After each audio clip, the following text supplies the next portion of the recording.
ಇದ್ದೀರಾ? ಇದನ್ನ ಕೊನೆ ತನಕ ನೋಡಿ. ಇದೇನಂತ ಹೇಳಿದ್ರೆ home made soap. Home made soap ಯಾವ ಥರ ಮಾಡೋದು, ಹೇಗೆ ಮಾಡೋದು ಅಂತ ನೋಡ್ತೀವಿ.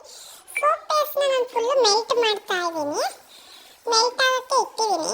ಸೊ ಒಂದು 5 ಮಿನಿಟ್ಸ್ ಆದರೆ ಸಾಕಾಗುತ್ತೆ. ಸ್ವಲ್ಪ ಇರೋದ್ರಿಂದ ಒಂದು 2 ಮಿನಿಟ್ಸ್ ಆದರೂ ನಡೆಯುತ್ತೆ. ಇದಕ್ಕೆ ಮಿಲ್ಕ್ ಯೂಸ್ ಮಾಡಿದ್ದೀನಿ. ಮಿಲ್ಕ್ ಮತ್ತು ರೋಸ್ ವಾಟರ್ ಇದೆಯಲ್ಲ, ರೋಸ್ ವಾಟರ್ ಯೂಸ್ ಮಾಡ್ತಾ ಇದ್ದೀನಿ. ಇದನ್ನೆಲ್ಲ ಮಿಶ್ರಣ ಮಾಡಿ ಕೊನೆಗೆ ಬರೋದು ಸೋಪ್. ಯಾವ್ಯಾವ ಹಾಕಿದ್ದೀನಿ ಇಂಗ್ರೀಡಿಯೆಂಟ್ಸ್ ಒಂದ್ಸರಿ ತೋರಿಸ್ತೀನಿ. ಮೆಲ್ಟ್ ಆಗೋದನ್ನ ಫುಲ್ಲು ನೋಡಿ ಯಾವ ಥರ ಮೆಲ್ಟ್ ಆಗ್ತಿದೆ ಅಂತ. ಹಾಯ್, ನಮಸ್ಕಾರ, ಹೇಗಿದ್ದೀರಾ ಎಲ್ಲರೂ? ನಾನು ಚೆನ್ನಾಗಿದ್ದೀನಿ ಅಂತ ಹೇಳ್ತಾ ಮುಂದಕ್ಕೆ ಕಂಟಿನ್ಯೂ ಮಾಡ್ತಾ ಇದ್ದೀನಿ ಏನೇನು ಹಾಕಿದ್ದೀನಿ ಅಂತ. ಮತ್ತೆ ಹೋಮ್ ಮೇಡ್ ಸೋಪ್ ಯೂಸ್ ಮಾಡೋದ್ರಿಂದ ತುಂಬ ಯೂಸ್ಫುಲ್ ಆಗಿರುತ್ತೆ. ಯಾವುದೇ ರೀತಿ ಕೆಮಿಕಲ್ ಇರಲ್ಲ. ನೋಡಿ, ರೋಸ್ ವಾಟರ್ ಹಾಗೆ ಸೋಪ್ ಬೇಸ್ ಇದು. ಅದೇ ಮೆಲ್ಟ್ ಆಗಿರೋದು ಫುಲ್ಲು ತೋರಿಸ್ತಾ ಇದ್ದೀನಿ. ಮೆಲ್ಟ್ ಆಯಿತು.